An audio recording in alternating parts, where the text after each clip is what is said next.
오늘 우리가 읽은 25절부터 35절의 말씀은 세 개의 단락으로 나누어 볼 수 있는데요.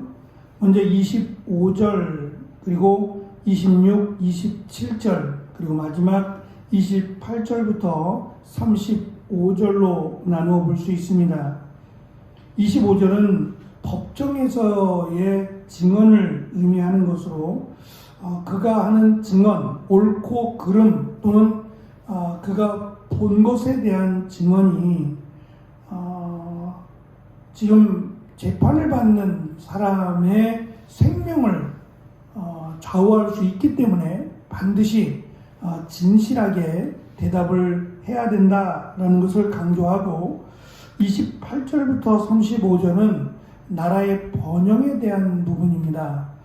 나라를 다스리는 통치자와 이 국민들이 하나님 앞에서 공정하게 그리고 정직하게 행할 때에 하나님이 그 나라를 보호하시고 그 나라를 이끌어 가신다라고 하는 내용인데요. 그 중심에 세 개의 단락 가운데 그 중심에 26절과 27절의 내용이 들어 있습니다. 26, 27절은 잠언의 가장 중요한 주제가 되는 여호와를 경외하는 자에 대한 말씀입니다.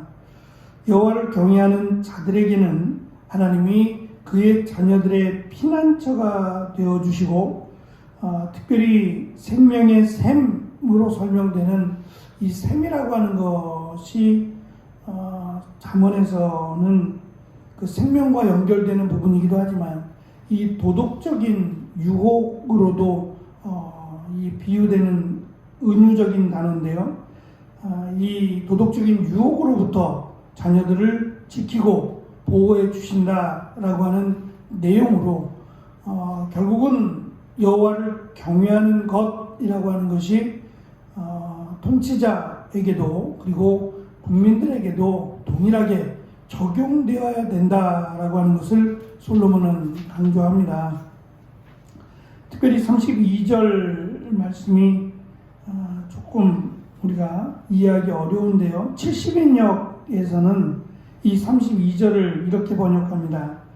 환난이 올 때 악인은 엎드러지나 의인은 정직함에서 피난처를 찾는다 라고 번역을 합니다.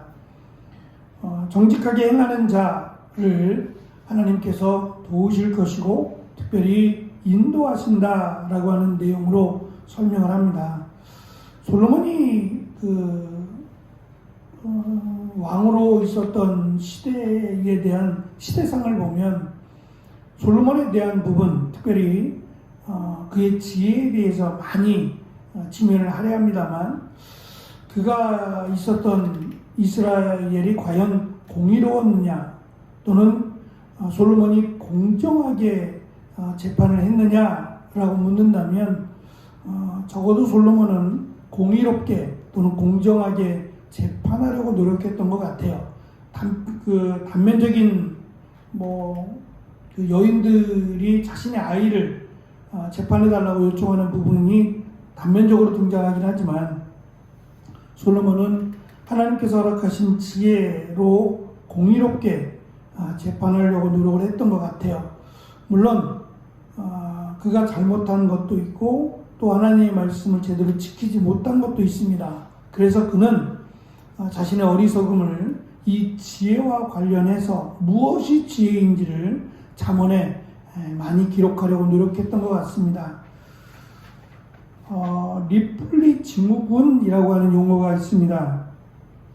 이 리플리 증후군이라고 하는 용어는 반사회적인 인격 장애를 가리키는 용어입니다. 성취 욕구에 억눌린 개인이 허구의 세계를 진실이라고 믿고 거짓된 말과 행동을 상습적으로 반복하는 것을 말한다고 합니다. 가끔씩 등장하는 유명 방송인이나 연예인이 학력 위조를 해서 그것이 떠오를 때마다 이 용어가 같이 등장을 합니다. 능력보다 학벌을 중요하게 여기는 한국 사회의 병폐를 단적으로 드러낸 예라고도 할 수 있습니다. 저희 주변에도 사실은 뭐 계속 공부하는 거야 누구도 말릴 수 없는 중요한 일이라고 생각합니다. 계속 공부하고 또 계속 나를 훈련시키겠다라고 하는 것은 더없이 소중한 일이죠. 그런데 그것과 상관없이 말 그대로 가방끈을 늘리려고 하는 일이 있어요. 그러니까 공부를 하지 않으면서 자신의 학력을 계속해서 높이려고 하는 거죠.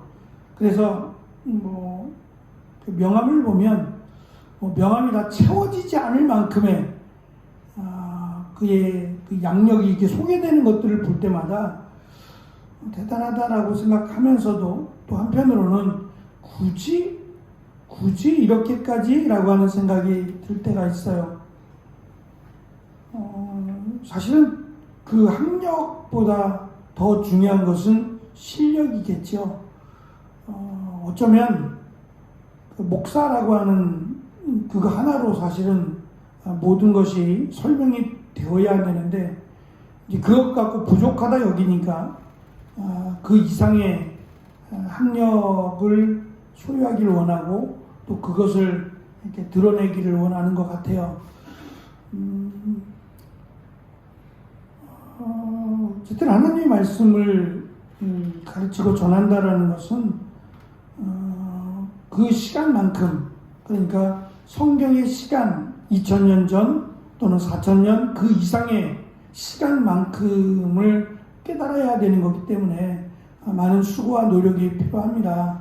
근데 그것을 학력으로 덮어버리려고 하는 것 자체가 참 안타까운 일이다라고 하는 생각이 들었어요. 6년 동안 전국을 돌아다니며 48개의 대학에서 신입생 행세를 한 청년이 있었습니다. 그는 신입생 환영회나 동아리 또는 MT에 빠지지 않고 참석을 했고 급기야는 어느 신입생의 신상 정보를 알아내고 그 학생의 이름으로 신분을 위조해서 정식으로 수업에 참여하며 대학생인 척 위장했습니다. 이 청년이 잡히고 나서 이 청년에 대해서 왜 그랬느냐라고 물었더니 이 청년의 아버지가 대학 교수였고 누나들은 모두 유명 대학을 졸업했다라는 것이 알려집니다. 그리고 이 청년은 자신은 원하는 대학에 입학하지도 못하고 편입 시험에도 떨어져서 결국은 이렇게 대학생인 척 위장해서 행동을 했다라고 하는 고백이었어요. 정당화될 수 없죠. 자신의 노력만큼 수고한 만큼의 결과로 중요한 것은 학벌도 중요하겠지만 그것보다 자신이 어떻게 살아가기를 원하느냐라고 하는 정직함의 문제였던 것 같아요.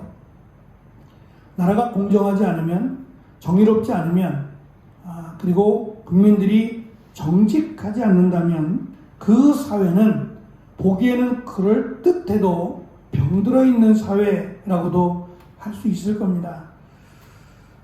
어제 저희가 이제 정수기가 렌탈이니까 몇 달에 한 번씩은 정수기 그 필터를 교체하기 위해서 방문을 합니다.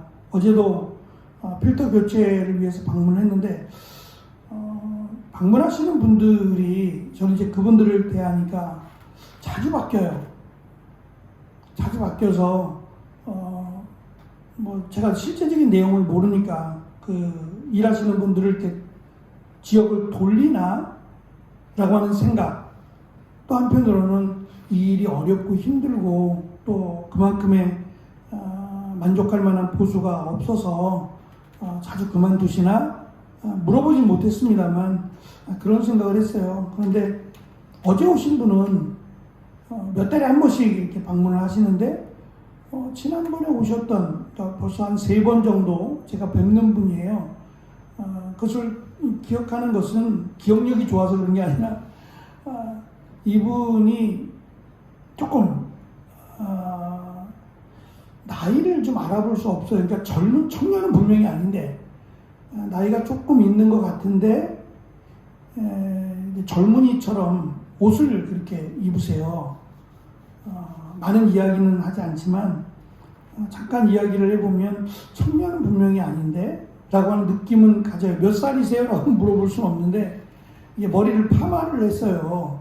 근데 이렇게 그 여자처럼 좀 강한 파마를 하셔서 좀 원래 머리는 아닌 것 같아요. 우리 머리가 우리나라 사람들의 머리가 이게 파마 머리는 아니니까 자기를 좀 잘 꾸미는 분인가 라고 하는 생각을 했어요.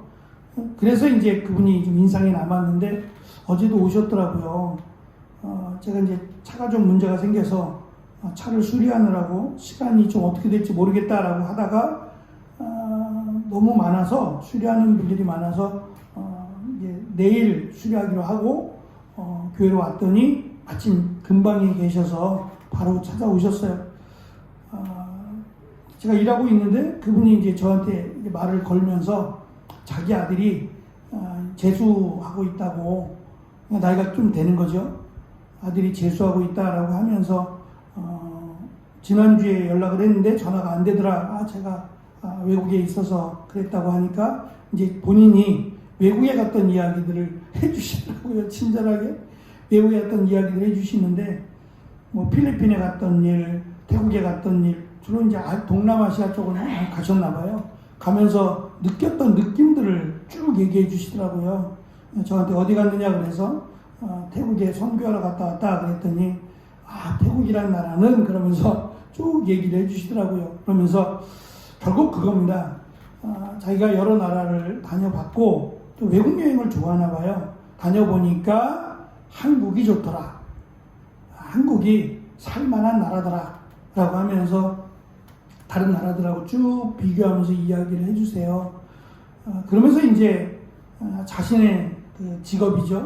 자신이 지금 일하고 있는 직업에 대해서 조금 이야기를 하더라고요. 뭐 불만이 없을 수 없지요. 어디에나 만족하면 좋은데 만족할 만하지 못한 부분이 없잖아 있어서 이야기를 하면서 그래도 한국이 좋더라라고 하는 이야기를 했어요. 말씀을 준비하면서 제가 그 생각을 해봤어요. 한국이 좋다라고 한 그 말에 구체적으로 말하지는 않지만 뭐가 좋다는 얘기일까? 내가 태어나고 자란 나라기 때문에 좋다는 걸까? 아니면 이 태국보다는 이 필리핀이 물론 태국에서도 총기를 소유합니다. 근데 이제 필리핀은 조금 태국보다 더 위험한 나라라고 이야기하더라고요. 총기도 갖고 있기도 하고 소매치기도 많고 그래서 자연적인 환경으로는 관광지니까 너무 좋은데 그 나라의 국민성이 이게 외국인들에 대해서 그렇게 친절하지도 않고 또 다른 자기들의 나라를 방문하고 하는 것들에 대해서 고마워하기보다는 오히려 그들을 이용하려고 하는 마음도 있다는 이야기를 들었을 때 굳이 사실은 여행을 갔다 온 뒤의 여운이 좋아야 되는데 소매치기를 당했다고 생각하면 그 나라에 대해서 어떻게 생각하겠어요? 그러니까 그런 그 나라의 국민성이나 그 나라의 정체성이 단회적이지 않고 그 사람, 그러니까 방문했던 사람의 마음속에 깊이 남을 거 아닙니까? 한국을 처음으로 방문했던 사람의 확률보다 2번, 3번, 4번 이 재방문의 횟수가 훨씬 많대요. 아마 이유가 있을 겁니다. 이 한국이란 나라에 대한 인식이 어느 나라든지 새롭잖아요. 처음에 방문했을 때 새로운데 그 새로움이 다음에 다시 방문할 수 있는 마음을 주는 것이 더 소중하지 않을까? 그 가운데 저는 대표적인 것이 이 한국인들에 대한 친절함이 아닐까라는 생각을 했어요. 이 한국인들에 대한 국민성이 물론 다 그런 건 아닐지 몰라도 보편적으로 친절하다라고 하는 것이 외국인들의 평가였어요. 결국은 그것이 저는 재산이 아닐까? 우리나라도 관광 자원을 무시할 수 없는데요. 이 관광 자원으로 벌어들이는 수익에 가장 으뜸이 되는 것, 물론 자연적인 환경도 있을 겁니다. 이처럼 산이 많은 나라가 드물거든요. 산도 많고 계절의 변화도 다양하고 함에도 불구하고 이 자그마한 나라, 정말 작잖아요. 이 작은 나라를 또다시 오고 싶다라고 할 만한 여러 가지 이유 중에 맛있는 음식도 있을 것이고 여러 가지가 있겠지만 그 중에 가장 으뜸이 되는 것은 안전한 나라. 11시에 다녀도 전혀 불안하지 않은 나라. 물론 소매치기가 없다는 거 아닙니다만 그래도 보편적으로 안전한 나라, 그리고 친절한 한국 사람들이라고 하는 것이 그들에게 가장 으뜸이 되지 않겠나라는 생각이 들어요. 솔로몬은 오늘 말씀 속에서 이 공정한 통치자 그리고 정직한 국민 그 가운데 그것을 중심으로 움직일 수 있는 것이 여호와를 경외하는 자라고 하는 것을 설명합니다. 그것이 정치가인 왕에게 또는 국민들에게 여호와를 경외하는 그 마음이 있을 때에 하나님이 그 나라를 지켜주시고 인도하시고 보호해 주신다라고 하는 설명을 지금 우리에게 가르쳐 줍니다. 이스라엘은 사실 우리보다 더 작은 나라죠. 근데 그 작은 나라를 하나님이 택하신 것은 나라가 작기 때문이 아닙니다. 하나님의 은혜이기도 하지만 하나님의 백성으로 세우기 위한 하나님의 은혜의 계획이었어요.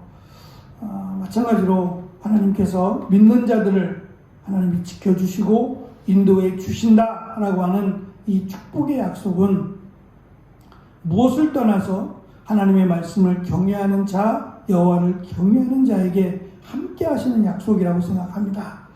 정직하게 또는 공정하게 나라가 세워지고 또 우리가 살아가는 귀한 은혜 가운데 오늘 주신 말씀처럼 하나님의 보호하심과 하나님의 인도하심을 우리가 고백하는 또 귀한 한 날이 되어지시기를 축원합니다. 기도하겠습니다. 주님.